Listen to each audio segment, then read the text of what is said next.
दीक्षित बात करने के लिए राजस्थान विधानसभा चुनाव पर हमारे साथ बहुत ही खास मेहमान रमेश विदुड़ी साहब जुड़ रहे हैं। आप भारतीय जनता पार्टी के वरिष्ठ नेता हैं, सांसद हैं, साथ ही साथ राजस्थान के टोंक के प्रभारी की जिम्मेदारी आपको दी गई है। विदुड़ी साहब, बहुत बहुत स्वागत आपका न्यूज नेशन में। सबसे पहले तो सवाल यही कि टोंक के लिए ही पार्टी ने आपको क्यों चुना? नहीं, ऐसा नहीं है। लोग कह रहे हैं सचिन पायलट की मुश्किलें बढ़ाने वाले हैं आप। नहीं, ऐसा नहीं है। हमारी आइडियोलॉजी, हमारी विचारधारा, पिछली बार मैं दौसा में था और पार्टी ने जिम्मेवारी सभी पार्टी के वरिष्ठ नेताओं को, और कोई भी राजनीतिक दल होता है जब चुनाव होते हैं तो सभी स्टेट में एक स्टेट में दूसरे की मदद करने के लिए जाते हैं। एक रूटीन प्रोसेस है, उसी रूटीन प्रोसेस के तहत मुझे टोंक का दायित्व दिया गया, टोंक की जिम्मेवारी दी गई है। अब उसमें सामने जब विचारधारा होगी तो विचारधारा में सामने बड़ा नेता भी हो सकता है, छोटा नेता भी हो सकता है। उससे पहले उसके पिताजी दौसा से लड़ते थे, राजेश जी, तो मैं पिछली बार दौसा का प्रभारी था, दौसा अलवर, ये पिछली बार ये थे मेरे पास। तो आप करें सामान्य है, लेकिन जितनी सुर्खियां, जितनी चर्चा आपके प्रभारी बनने पर हो रही है, बीजेपी या कांग्रेस के बाकी नेताओं के बनने पर नहीं हो रही है। इसके पीछे कोई खास वजह? खास वजह कुछ भी नहीं है। अब दिल्ली के अंदर लंबे समय से राजनीति कर रहे हैं और पार्टी नेतृत्व को मालूम है कि विचारधारा को लेकर आगे बढ़ने के लिए, और हमारी पार्टी जीते, हमारी विचारधारा जीते, इसके लिए मजबूती के साथ काम करना है। और पार्टी ने टोंक में मुझे लगाया है तो स्वाभाविक है टोंक के कार्यकर्ताओं से, टोंक के क्षेत्रवासियों से सहयोग लेकर हम आगे बढ़ने का काम करेंगे। जी, 2018 का जो राजस्थान का विधानसभा चुनाव था वो गुर्जर समुदाय के लिए बहुत ज्यादा पक्षकार नहीं था, खासकर भारतीय जनता पार्टी के लिहाज से एक भी गुर्जर समुदाय का बीजेपी एमएलए नहीं चुना गया था। इस बार आपको लगता है आपके ऊपर दबाव कहीं ज्यादा होगा, चुनौती कहीं ज्यादा होगी, अपनी कम्युनिटी की हिस्सेदारी जिसकी आबादी लगभग 5 से 7% है राजस्थान में, उसकी झलक राजस्थान के विधानसभा में भी दिखे? नहीं अनुराग जी, पिछली बार कांग्रेस ने गुर्जर समाज को डिच किया, धोखा देकर वोट ले लिया। सचिन पायलट जी वहां पार्टी के अध्यक्ष थे और जनरल मैसेज ये था कि कमिंग डेज में शायद सचिन पायलट मुख्यमंत्री बनेगा। और गुर्जर कम्युनिटी का वोट मध्य प्रदेश में भी है, उत्तर 9 देश के 9 राज्यों में है जी। तो अभी तक कोई मुख्यमंत्री नहीं बन पाया, मंत्री बन पाया है। तो गुर्जर की एक एक्सपेक्टेशंस थी कि शायद सचिन पायलट मुख्यमंत्री बनेगा, इसलिए एंटायर गुर्जर बगैर किसी भेदभाव के, और वो सचिन पायलट के साथ चले गए थे, कांग्रेस के साथ नहीं गए थे। गुर्जर ट्रेडिशनली 25-30 साल से, अगर मैं 30 साल पहले जाऊं तो मैं नहीं कह सकता कांग्रेस के साथ सभी जाट भी गुर्जर भी रहे, लेकिन 25 साल से गुर्जर राजस्थान में बीजेपी के साथ रहा है। लेकिन पिछले चुनाव में वो कांग्रेस ने ठग लिया और ठगने के बाद फिर सचिन पायलट को मुख्यमंत्री नहीं बनाया, उससे अब गुर्जर आहत है। अब गुर्जर किसी भी सूरत में कांग्रेस को वोट नहीं डालेगा। गुर्जर समझ गया है कि उनके साथ धोखा हुआ, जैसे देश के साथ कांग्रेस ने धोखा दिया 70 साल में, इसी प्रकार से गुर्जर कम्युनिटी के साथ भी कांग्रेस ने धोखा किया है।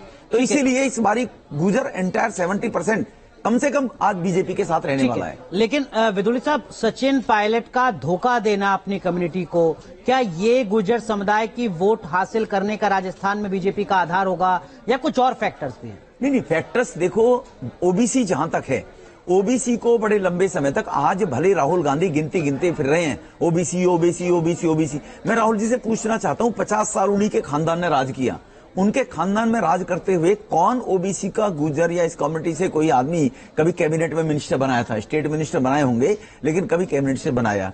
इससे पहले कभी जितनी जिसकी हिस्सेदारी उतनी भागीदारी होनी चाहिए, तो ये भागीदारी कांग्रेस के टाइम में कहां रही थी? और अगर आप दिल्ली को ले लीजिए, दिल्ली देश की राजधानी है, दिल्ली देश की राजधानी होने के नाते से 2009 में सबसे पहले किसी गुर्जर को, ओबीसी समाज के व्यक्ति को लोकसभा का चुनाव लड़ाया तो भारतीय जनता पार्टी ने लड़ाया है, किसी भी कांग्रेस ने कभी लड़ाया नहीं। बीजेपी ने लड़ाया तो पहली बार 9 में लड़ाया, कॉन्टिन्यूस वहां से मुझे लड़ाया था, पार्टी का जनरल सेक्रेटरी, पार्टी का उपाध्यक्ष, 20 साल से पार्टी के पदों पर। तो जो सबका साथ सबका विकास मोदी साहब ने कहा है जी, उसके तहत सभी को सभी की हिस्सेदारी और भागीदारी मिले। आज कैबिनेट के अंदर जो मिनिस्टर हैं वो सबसे ज्यादा हैं कैबिनेट के अंदर, वो ओबीसी समाज के हैं। महिलाओं को भागीदारी दी तो ओबीसी समाज को भी उसी हिसाब से भागीदारी दी है। ठीक है, लेकिन राहुल गांधी तो कह रहे हैं कि ओबीसी को उतनी हिस्सेदारी दे ही नहीं रही है बीजेपी जितनी देनी चाहिए। अभी आप संसद में मौजूद थे, महिला आरक्षण बिल पर उन्होंने अपनी बात की, उन्होंने कहा कि महिलाओं को भी इस बिल, महिलाओं के बिल में भी ओबीसी का आरक्षण जोड़ दीजिए। आपने क्यों नहीं जोड़ा? राहुल जी से को पूछे। आप लोगों ने अब मजबूरी में, महिलाओं के दबाव में आकर, मजबूरी में आप लोगों ने महिला बिल का समर्थन किया है। मजबूरी के अंदर कोई राजी खुशी नहीं की है कि उन्होंने राजी खुशी समर्थन महिला आरक्षण कर दिया है। पिछले 10 साल में आपने आरक्षण को क्यों नहीं लेकर आए? महिला आरक्षण को 9 साल आप सत्ता में रहे, आप राज्यसभा में लाने के बाद और फिर वो लोकसभा में लटकाए रखा गया, टाइमरी खत्म हो गया, वो बिल भी लैप्स हो गया, क्यों नहीं लाए भैया? तो इसीलिए खुद करोगे नहीं और दूसरे से वो एक्सपेक्ट करोगे कि जो तुमने सपने में नहीं सोच सकते। तो मोदी साहब ने आज महिलाओं को उनका हक मिलना चाहिए। 12 करोड़ उज्ज्वला, 9 करोड़ उज्ज्वला योजना से गैस कनेक्शन देना महिलाओं का सम्मान है। 12 करोड़ शौचालय बना देना, महिला ही सबसे ज्यादा पीड़ित गांव में शौचालयों से रहा करती थी। 4 करोड़ महिलाओं को, गरीब परिवारों को मकान दे देना, ये पीएम साहब ने जो महिला के लिए काम किया है वो आज ही नहीं किया है। गुजरात के अंदर जब वो मुख्यमंत्री थे तब महिला सशक्तिकरण के जो डिसीजन पीएम साहब ने लिए हैं कि आधे भागीदारी है और महिला सशक्त होगी तो परिवार सशक्त होगा, ये पीएम साहब मानते हैं। ठीक है, लेकिन रमेश विदुड़ी साहब, आप राजस्थान में ओबीसी मतदाताओं को कैसे साधेंगे? राजस्थान वो सूबा है जहां पर 40 से 50% ओबीसी वोटर हैं। इस तरीके के आंकड़े लगातार सामने आ रहे हैं। देखो, ओबीसी समाज को अगर मैं लूं तो 1955 से ये ओबीसी समाज मांग कर रहा था हमें कॉन्स्टिट्यूशनल राइट मिलना चाहिए। एससी समाज को है, एसटी समाज को है, माइनॉरिटी समाज को है, तो ओबीसी को क्यों नहीं है? ये आज उनको अगर ओबीसी समाज सोचेगा और देखेगा तो कॉन्स्टिट्यूशनल राइट अगर 2018 में ओबीसी के बिल को पास करके, और प्रधानमंत्री मोदी जी ने उनको राइट दिया, वरना एक ओबीसी का कमीशन केवल झुंझुना बनाकर कांग्रेस ने दे रखा था, उनको झुंझुने की आदत है। तो आज कॉन्स्टिट्यूशनल राइट अगर 27% ओबीसी 1993 से लागू होते थे तो आज किसी भी डिपार्टमेंट में, किसी विभाग में चले जाइए, कहीं बैकलॉग नहीं है। जो मोदी साहब ने अक्सर सा उनको भरवाने का काम किया है, तो ओबीसी समाज को उनका हक और अधिकार देने का काम हुआ है तो मोदी जी के नेतृत्व में हुआ है और भारतीय जनता पार्टी ही कर सकती है। मैं फिर दोहराना चाहता हूँ, भारतीय जनता पार्टी के अलावा कोई दल कर ही नहीं सकता। ठीक है, लेकिन ये बात तो अशोक गहलोत भी कह रहे हैं। अशोक गहलोत कह रहे हैं कि हमने अलग अलग जातियों के बहुत सारे आयोग बनाए हैं, लगातार उनके सम्मान सम्मेलन किए जा रहे हैं, तमाम नेताओं को उभारा है, वेलफेयर स्कीम भी लगातार ओबीसी कम्युनिटी के लिए हम चला रहे हैं। कैसे वो लड़ाई जो है वो दिलचस्प हो पाएगी बीजेपी के लिए, तब जबकि अशोक गहलोत के दावों की लिस्ट बहुत लंबी है? गहलोत साहब खुद ओबीसी समाज से हैं। ओबीसी समाज से होने के नाते से मैं पूछना चाहता हूं गहलोत साहब ने कि कोई 10 या 5 एग्जाम्पल ऐसे दे दीजिए कि प्रो ओबीसी उन्होंने ये कोई डिसीजन इस प्रकार का लिया है और राजस्थान के उस अति पिछड़े वर्ग या पिछड़े वर्ग को उसका कोई लाभ देने का काम किया, सिवाय भ्रष्टाचार के, सिवाय साइबर क्राइम के।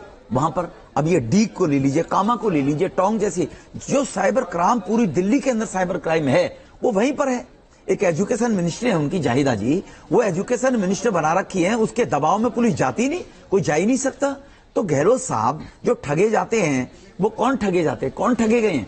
आज तक एक सेक्शन बता दीजिए कि पूरे देश में साइबर क्राइम अगर कहीं हो रहा है और पुलिस घुस नहीं सकती है वहां जाकर, तो वो राजस्थान है। राजस्थान के डी, कामा, ये जो डिस्ट्रिक्ट हैं जिसमें टोंक इज ऑल्सो, इसमें वो भी आता है जी। लेकिन रमेश विदुड़ी साहब, टोंक में मुस्लिम आबादी तकरीबन 30% है। रमेश विदुड़ी साहब भी कैसे घुस पाएंगे प्रचार करने के लिए? नहीं, देखो, क्यों नहीं घुस पाएंगे, क्यों नहीं घुस पाएंगे? कैसे पैंट बना पाएंगे? नहीं, मुस्लिम समुदाय आज 5 से 7-8% बीजेपी के साथ जुड़कर आया है और जो मुस्लिम समाज, उनको मालूम है कांग्रेस ने उनको ठगा है और कांग्रेस ने ठगा है तो मुस्लिम समाज को धीरे धीरे लगने लगा है। आज मोदी साहब की जो भी योजनाएं हैं, किसी योजना में आप भेदभाव देखिए, 80 करोड़ लोगों को अनाज दिया जा रहा है तो मुस्लिम समुदाय के लोग ले रहे हैं। अगर स्वनिधि योजना से रेहड़ी पटरी वालों को लोन दिया जा रहा है तो मुस्लिम समुदाय के लोग उसको बराबर ले रहे। अगर घर देने का काम हुआ है तो उनको हुआ है, अगर मकान उज्ज्वला योजना से गैस कनेक्शन देने का काम हुआ है तो मुस्लिम समुदाय को लोगों को मिला है, और अगर टॉयलेट बनाने का घरों में काम हुआ है तो मुस्लिम समुदाय को हुआ है। तो मुस्लिम समुदाय की भागीदारी के बारे में भारतीय जनता पार्टी ने जो केंद्र से मोदी साहब ने निर्णय लिया है वो आज तक किसी सरकार ने नहीं लिया है। कहना अलग होता है लेकिन देना अलग है, तो बराबर की भागीदारी। आपको लगता है कि मुस्लिमों के लिए भी या पूरे देश के लिए जो योजना केंद्र सरकार की तरफ से चलाई जा रही है, उन तमाम योजनाओं की लिस्ट लेकर रमेश विदुड़ी साहब जब पहुंचेंगे टोंक में और अल्पसंख्यकों से, मुसलमानों से भी बात करेंगे, समझाएंगे, तो वो कन्विंस होंगे, वो झुकेंगे बीजेपी की तरफ? 200% जी। देखो, मुस्लिम समुदाय में चंद लोग हैं जिनके अपने हित हैं, जिनके कारण से मुस्लिम समुदाय देश में बदनाम होता है। उनके अपने हित हैं, वो राजनीति करना चाहते हैं। ओवैसी जैसे लोग हैं, उनके कारण से उनकी राजनीति चलती है। और कुछ ये क्षेत्रीय दल और राजनीतिक दल हैं कि एक वोट बैंक को ध्यान में रखते हुए हमेशा वो टारगेट मुस्लिम समाज को बनाकर ये कोशिश करने की कोशिश करते हैं कि मुस्लिम समुदाय के हितैषी हम ही हैं। लेकिन मैं कांग्रेस से पूछना चाहता हूं कि मुस्लिम समुदाय जो पिछड़ा हुआ है, जो अनपढ़ रहा है, इतने लंबे समय तक किसने राज किया है, वो हुआ है तो केवल कांग्रेस के राज में, इनको उठने ही नहीं दिया है। आज योगी जी की उत्तर प्रदेश में सरकार चल रही है, मुस्लिम समुदाय बड़ा खुश है उत्तर प्रदेश का आज योगी जी की सरकार को लेकर जी। ठीक है, एक और सवाल और आखिरी सवाल वो ये कि जब आप पहुंचेंगे टॉप में तो हो सकता है मतदाता आपसे पूछें कि साहब सूबे में किस चेहरे के लिए आप वोट हमसे मांगने आए। क्या बीजेपी ने अभी तक अपना चेहरा तय कर पाया, क्योंकि ये खबरें लगातार आ रही हैं कि बीजेपी राजस्थान में ऑल इज वेल नहीं है।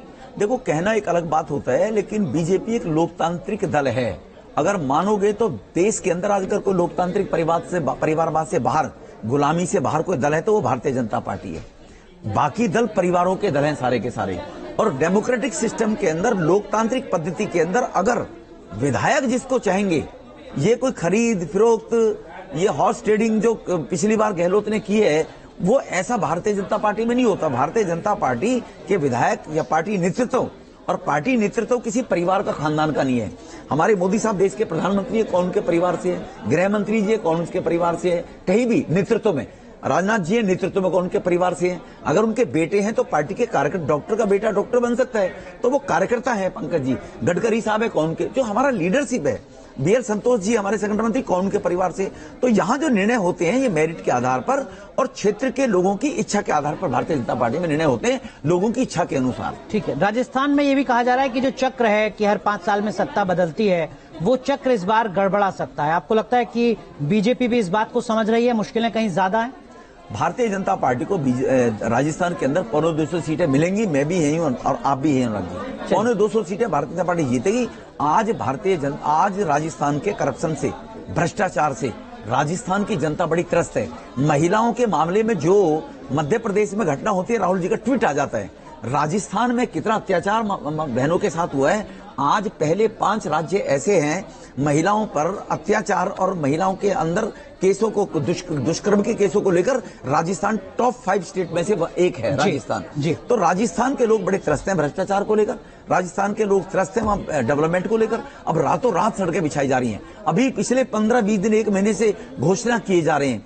सिलेंडर की घोषणा कर दी, केवल BPL जो कार्ड होल्डर हैं उनको कहा है 500 का सिलेंडर मिलेगा, लेकिन मोदी साहब ने 400 का ऑलरेडी पूरे देश के लोगों को दे रखा है। रमेश बिधूड़ी साहब न्यूज नेशन पर वादा कर रहे हैं 250 सीटें बीजेपी को मिलने जा रही है राजस्थान। 101%। नतीजों के बाद जुड़ेंगे आप हमारे साथ, हम आपके साथ बात करेंगे, बैठेंगे, देखेगा 250 सीटें भारतीय जनता पार्टी को राजस्थान में। चलिए, बहुत बहुत शुक्रिया, बहुत बहुत शुक्रिया अपना वक्त निकालने के लिए। चुनावी मैदान में अब आप उतर रहे हैं, बहुत बहुत धन्यवाद।